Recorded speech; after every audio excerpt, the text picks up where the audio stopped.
பட்டு பட்டு நம்ம வீட்டுக்கு ஒரு பார்சல் வந்து வாங்கிட்டு வந்தா நியாயம். அடுத்து உங்க வீட்டு பார்சலை நம்ம வீட்டுக்கு எடுத்துட்டு வந்துடுது அநியாயம்டா. வேண்டாம், நீ கொரியர் வாங்க போகாது.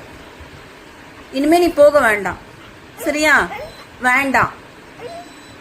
யாராவது வண்டியில போனாலே உனக்கு ஏதாவது பார்சல் தரணும், கொரியர் வந்துச்சுன்னு போற. ஏன் வேண்டாம், நீ போகாத. நானே வாங்கிக்கிறேன், நான் வாங்கிக்கிறேன். வேண்டாம். யாருன்னா அப்படி போனாலே கொரியர் கொடுக்கணும்ன்ற, பக்கத்து வீட்டுக்கு வந்தா நீ போகணுன்ற. ஏன் வேண்டாம், நான் வாங்கிக்கிறேன், நானே வாங்கிக்கிறேன்.